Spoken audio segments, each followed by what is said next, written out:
Olá, meu nome é Camila Macedo, eu sou engenheira de software e atuo na Red Hat. Mais especificamente com uma ferramenta que chama Operator SDK, que faz parte do Operator Framework, o qual é um conjunto de soluções para OpenShift e Kubernetes. Bom, e eu vou tentar falar um pouquinho aqui para vocês de como é possível gerenciar as suas aplicações estendendo a API do Kubernetes. Espero que vocês gostem. Antes de falarmos sobre como estender a API do Kubernetes, acho que vale a pena a gente parar um pouquinho aqui e falar do problema que pode ser solucionado com isso. Afinal, por que estender a API do Kubernetes? Só porque é bacana, só porque é legal, porque alguém falou não, né? A gente tem que dar soluções para problemas reais. Para quem está familiarizado com o Kubernetes ou OpenShift, sabe que gerenciar soluções nesses ambientes não é uma tarefa simplificada, não é uma tarefa trivial. Então, a partir do momento que a gente consegue estender a API do Kubernetes, a gente é capaz de desenvolver projetos. Que projetos seriam esses? Projetos operadores, controladores, que irão abstrair toda esta complexidade. Containers. Então eu não vou me aprofundar muito nesse tema. Mas para a gente falar de como estender a API do Kubernetes, a gente tem que ter uma ideia básica de como esses ambientes funcionam. Eu também imagino que muitas vezes as pessoas que se cadastram em uma determinada trilha é porque querem aprender sobre aquele tema. Então, dessa forma, eu vou dar uma passadinha bem rápida, mas bem rápida mesmo nos conceitos necessários. Containers são apenas processos isolados rodando no sistema operacional. Quando a gente inicializa o Linux, né, o primeiro processo, o PID, é o PID 1. A gente consegue ver aí no slide, a arvorezinha. Ali embaixo a gente tem o processo filho dessa árvore, o 8,1, que seria a representação do container. E por isso que vale a pena a gente ressaltar a importância de tomar cuidado com os privilégios que serão dados ao usuário que vai rodar esse container. Porque se esse usuário, por exemplo, que roda o container, ele tem permissão de root no container, isso significa que facilmente a gente consegue fazer um ataque, ter permissão de root no host, na máquina inteira, tá bom? Então eu já entendi. Container é Docker. Não, Docker é um tipo, existem outros tipos. Por exemplo, Podman e CRI-O, mas Docker é um dos mais utilizados, com certeza aí. Mas você quer saber mais sobre isso? Quer aprender mais sobre isso? Tira um print dessa tela. Ali embaixo tem um QR Code e um link. Ambos vão te direcionar para um post do meu blog. Se vocês puderem dar uma olhadinha lá no blog, vocês vão ver que são vários artigos de vários temas variados, todos no estilo de how-tos.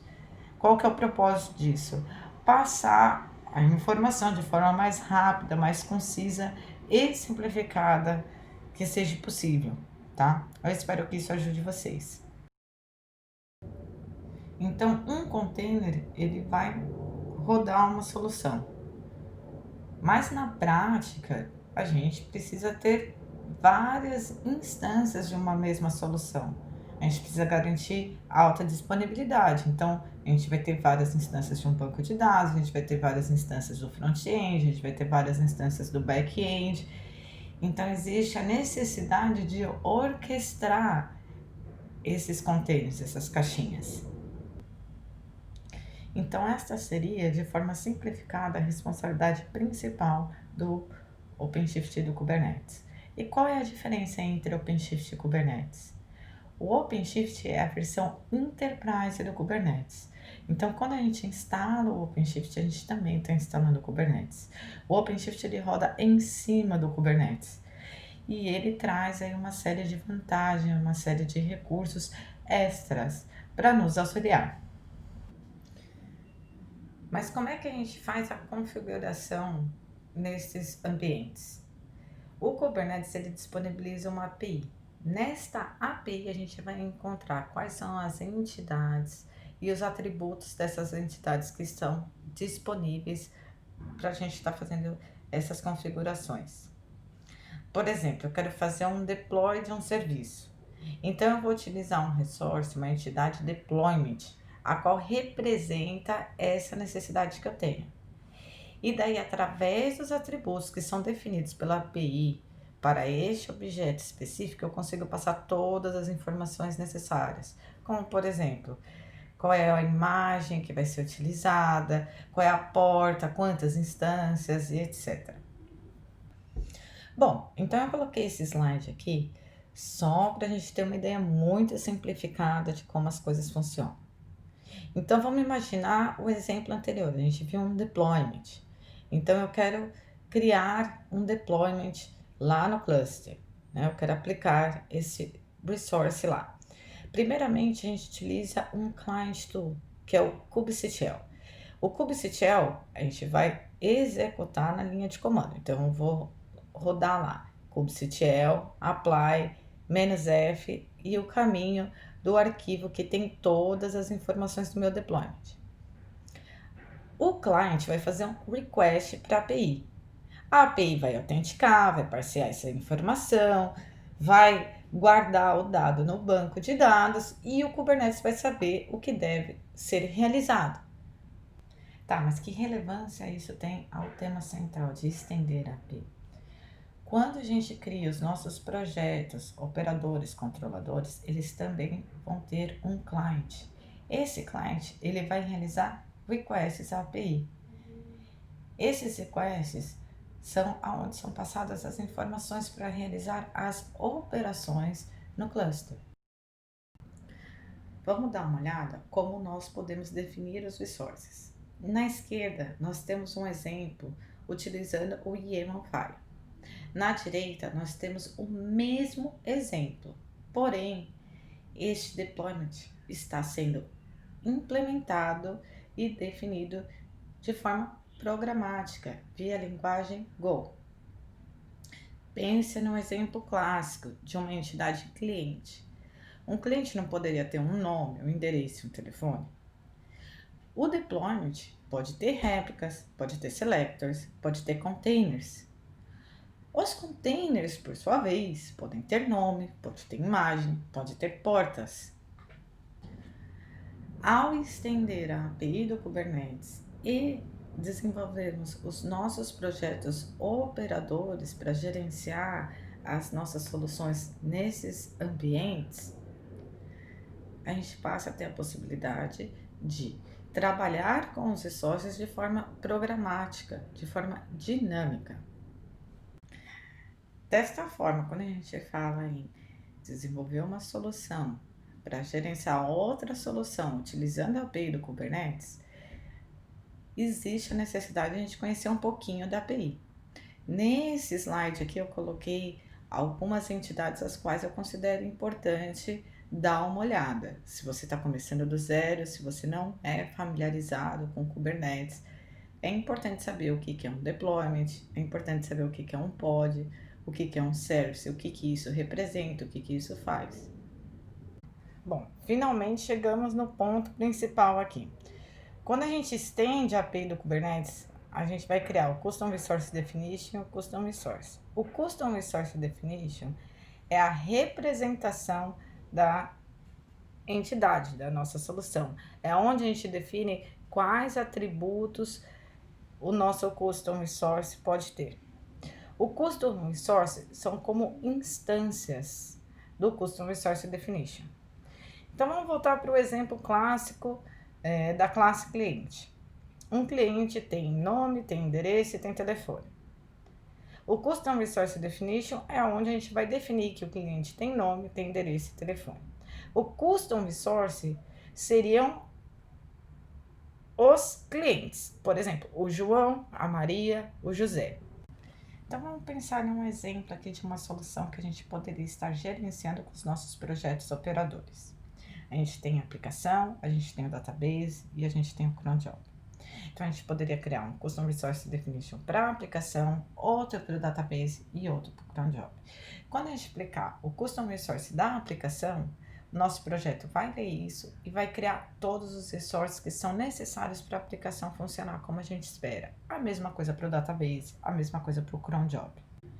Então, as soluções que a gente desenvolve através dos projetos operadores, elas devem ser idempotentes, ou seja, toda vez que elas forem executadas, elas devem garantir o mesmo resultado. Seguindo o design que é proposto pelo Controller Runtime, a gente vai ter um controlador para cada Custom Resource Definition. O controlador ele é responsável por gerenciar o seu tipo. Ele vai verificar o estado atual, ele vai ficar reconciliando os dados igual um loop, até que seja possível verificar que o estado desejado está aplicado no cluster. A implementação desses controllers ela é feita em um projeto que chama Controller Runtime, que fica dentro da organização do Kubernetes. Então a gente utiliza algumas ferramentas como o Operator SDK ou o KubeBuilder para estar gerando os nossos projetos operadores. Quando a gente tem os projetos, a gente pode gerar as APIs e a gente pode gerar os controllers. E esses controllers vão estar utilizando aí esta biblioteca. Então tá, mas como é que tudo isso aí funciona? Como é que isso funciona? A gente tem um manager. O manager, ele gerencia os controllers. E para cada controller, a gente vai ter duas funções principais. A primeira é o watch. O watch ele tem a função de observar. Quando a gente edita, quando a gente cria, quando a gente deleta um resource lá no cluster, a API do Kubernetes, ela vai emitir eventos. Então, o watch ele vai enxergar esses eventos e ele vai chamar o reconcile. O reconcile, por sua vez, ele tem a função de reconciliar os dados. Então, ele vai ficar rodando igual um loop até que tudo aquilo que a gente espera esteja criado no cluster, com os valores que a gente espera, com os estados que a gente espera. Então, o Operator SDK é uma ferramenta que vai te auxiliar a estar desenvolvendo, a estar construindo esses projetos. E essa ferramenta faz parte do Operator Framework. O Operator Framework, ele proporciona uma série de recursos, uma série de facilidades para vocês estarem trabalhando com esse tipo de solução. Bom, uma coisa bem bacana que eu também acho de estar compartilhando aqui é o Operator Rebel. O Operator Rebel ele funciona da mesma forma que o Docker Rebel. Então, através dele a gente consegue ir lá e obter os projetos, os projetos operadores. Então, por exemplo, um desenvolvedor ele precisa de um banco de dados instalado, configurado, rodando bonitinho no Kubernetes. Ao invés de ele se preocupar com toda a complexidade necessária para que isso aconteça, ele pode ir lá pegar um operador que vai abstrair tudo isso para ele. O mesmo também é válido para administradores de sistemas. Não tem razão nenhuma para um administrador de sistema não utilizar este recurso também. Uma outra coisa que eu acho bem interessante de dizer é que dá para a gente distribuir essas soluções através do catálogo do OpenShift também. Então, se você der uma olhadinha nesse slide, dá para ter uma ideia de como é fácil, de como fica simples, como a gente consegue abstrair essas complexidades. Então, imagine o seguinte, o desenvolvedor, o administrador, ele vai clicar ali no botãozinho, ele vai trabalhar com uma interface gráfica. Então, o processo de instalação e de gerenciamento das nossas soluções nesses ambientes, ele fica bem mais simplificado. Se você estiver utilizando a versão 4 do OpenShift ou qualquer versão acima desta, essa funcionalidade já vem disponível na instalação padrão. Este recurso desse catálogo tal, ele é implementado por um projeto que se chama Operator Lifecycle Manager. Esse projeto também faz parte do Operator Framework.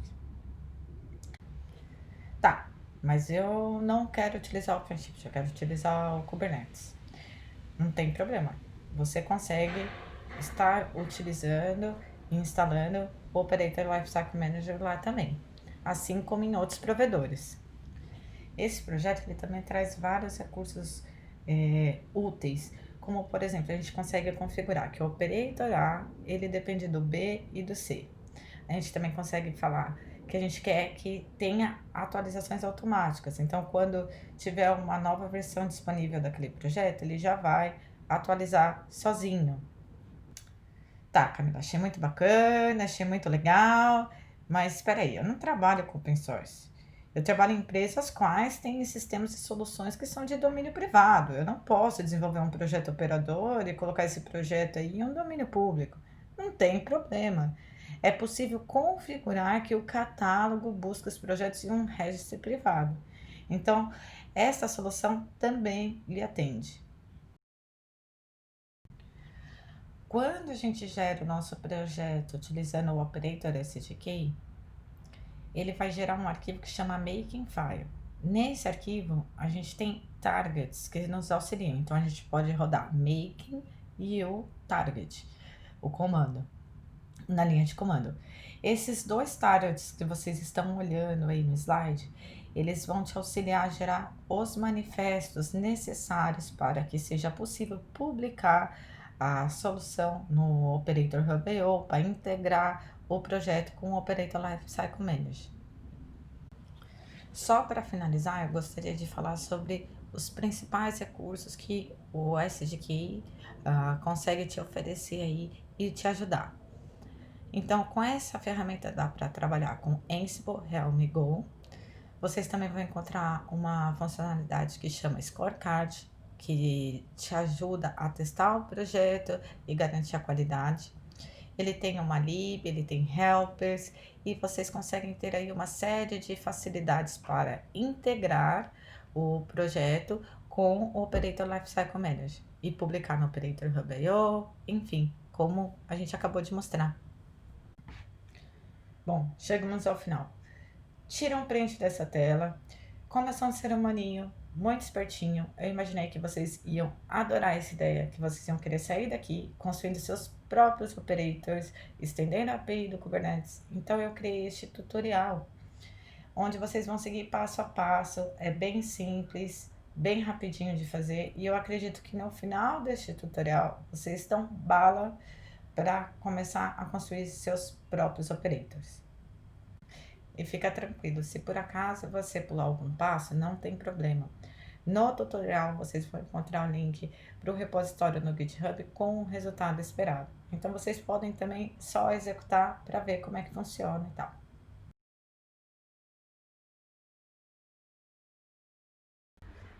Antes de a gente abrir para as perguntas, eu gostaria de fazer uma pequena demonstração, só para dar uma consolidada nas ideias as quais foram apresentadas. Então, o primeiro passo é a gente criar o diretório do nosso projeto. Vamos entrar no diretório TDC e agora a gente vai utilizar a ferramenta para inicializar o nosso operator. Ok. O init ele vai gerar a base de arquivos necessários para a nossa solução. Vamos dar uma olhadinha? Bom, é bastante coisa, né? Então, acho que fica mais fácil se a gente olhar pela IDE, para entender um pouquinho melhor.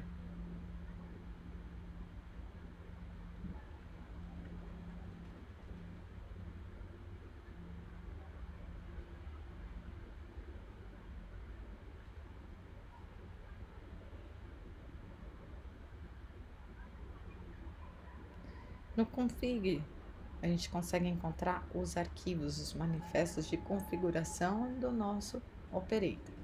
O Dockerfile vai ser utilizado para a gente gerar a imagem da nossa solução. O main é a implementação que é utilizada quando a nossa solução vai inicializar dentro do cluster. O manager, ele é responsável por gerenciar, né, todos os controladores e a nossa solução. Mas a gente tem ainda o making file, onde a gente vai encontrar os helpers, né, que vão nos auxiliar a estar desenvolvendo os nossos projetos.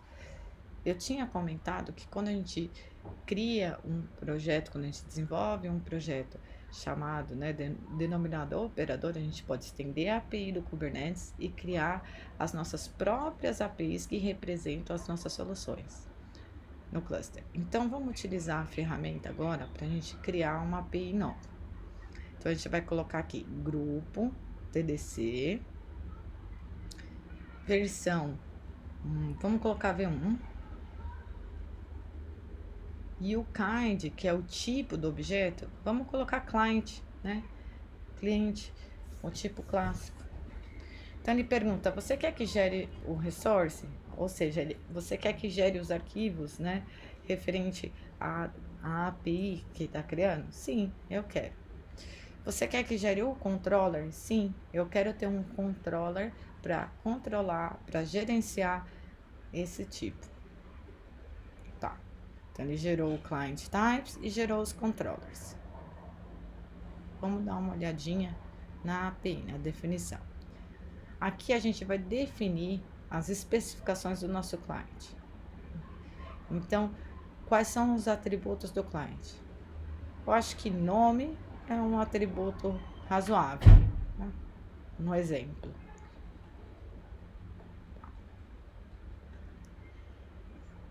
Vamos alterar aqui comentário.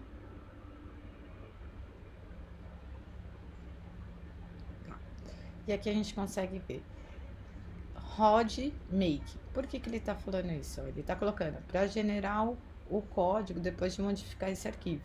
Porque o make ele já vai atualizar os arquivos necessários para que a gente possa utilizar aquele atributo, aquela especificação. Tá, agora vamos dar uma olhadinha no controller.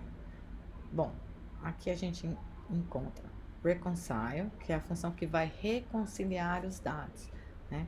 E aqui tem um comentário, coloque sua lógica aqui, coloque a sua implementação aqui. Então, que lógica que a gente tem que colocar aqui? As operações necessárias para que as nossas soluções funcionem adequadamente no cluster. Olhando no repositório da ferramenta, a gente encontra um diretório que chama teste data. Eu estou mostrando isso aqui para vocês porque aqui vocês vão encontrar exemplos de um cache operator em Ansible, em Go e em Helm. No nosso caso, a nossa demonstração é em Go. Então, vamos dar uma olhadinha aqui no reconcile desse exemplo, só para a gente saber como é que a gente faz o nosso. Bom, vamos olhar. Aqui a gente tem o reconcile, a função reconcile. Então, ela vai fazer o quê? Vai reconciliar o tipo main cache. Primeiro, a gente pega o custom resource e daí a gente verifica se existe ou não um deployment para esse custom resource. Para a gente rodar, ter um main cache rodando lá no cluster, neste caso, aqui no exemplo, é necessário um resource do tipo deployment. Depois a gente faz algumas outras validações, mas olha esse retorno, olha o erro aqui, tá vendo? Quando a gente retorna um erro, o que acontece?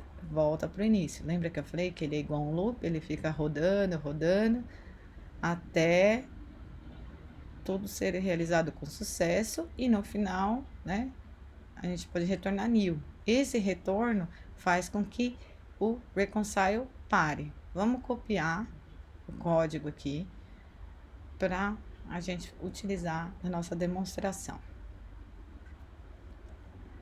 Tá, vamos trocar o main cache client, que o nosso objeto é client, não é main cache. Aqui a gente consegue encontrar o import da nossa API, olha aqui. Olha ali do lado, ó. Lembra que a gente criou o client específico como atributo nome? Então, a gente vai criar aqui client.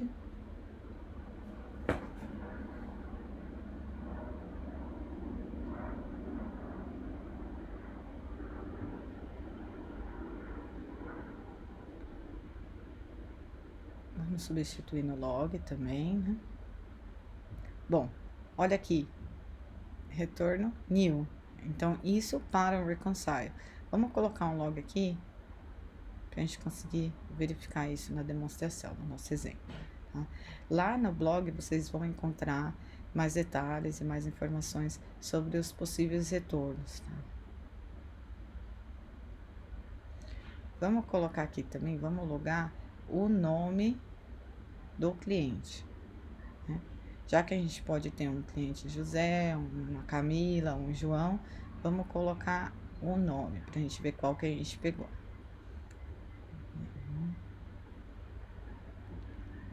Tá vendo aqui? A gente vai colocar spec, que é a especificação que a gente já definiu na API, e name, que é o atributo. Mas da onde vem isso daí? Do custom resource. Se a gente olhar nos samples, ele tem exemplos de custom resource. vendo? Client sempre, aqui os atributos. Então, vamos colocar Camila.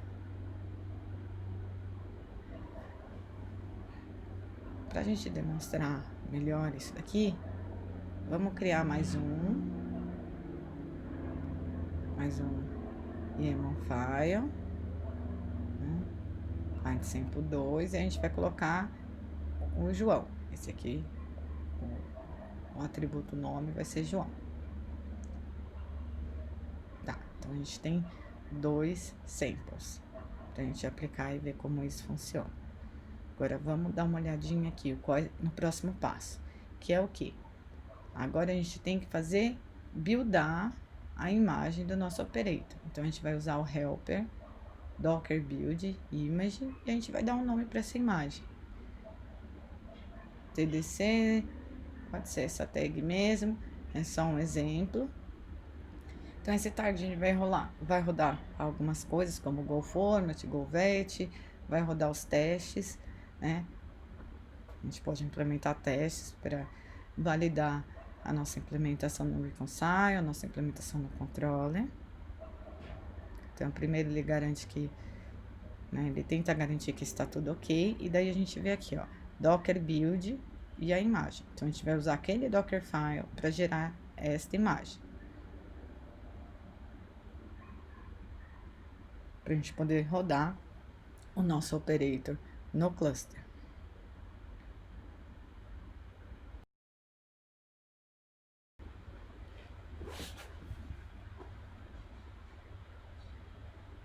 Gerou a imagem, então agora o próximo passo é a gente testar nosso projeto. A gente precisa deployar essa imagem no cluster. Mas para isso a gente precisa ter um cluster rodando localmente. Eu tenho o kind aqui, então eu vou fazer um load dessa imagem que a gente acabou de gerar. Inclusive, eu gostaria de recomendar para vocês utilizarem o kind ou o Minikube para trabalhar localmente. Eles são bem fáceis de instalar, não existe nenhuma complicação para configurar. Bom, agora aqui eu tenho essa imagem no cluster, né? Eu tenho que instalar primeiramente os Custom Resource Definitions. Eu preciso falar para o Kubernetes, olha, eu tenho essas definições aqui, eu tenho esta API, você tem que entender essa API. Então, agora a gente pode deployar o nosso operador, nosso projetinho.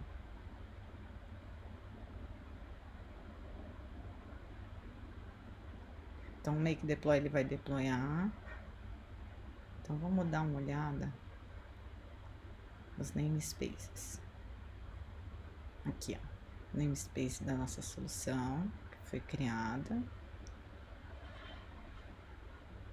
Vamos pegar tudo que tem nesse namespace para verificar se o operador tá rodando, ó. Aqui, ó, tá tudo rodando, tudo bonitinho. Aqui é o deployment do nosso projeto. Então, vamos dar uma olhada nos logs.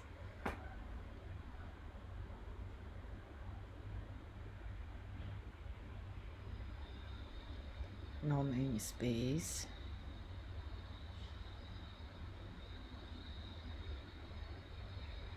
E o container é manager. Bom, a gente consegue ver aqui que no nosso log só rodou o main. Mas por que não rodou o reconcile? Porque a gente tem que aplicar no cluster, a gente tem que criar um custom resource para que trigue o reconcile. Então, a gente vai aplicar nosso YAML file. Vamos colocar aqui o primeiro que a gente criou. Então, agora o custom resource está criado. Vamos olhar. Olha aqui nos logs, ó. Ele pegou o client, olha lá, nome que a gente pegou da spec, Camila, né? E finish reconcile. Então, ele já reconciliou. Ele fez o que a gente implementou para ele estar fazendo. Vamos colocar o segundo. A gente vê, ó, ele pegou o client, o nome João, e finalizou o reconcile novamente. Nesta demo, nós não utilizamos o client que é provido pelo controller para criar outros resources, mas vocês vão encontrar todos os passos lá no tutorial.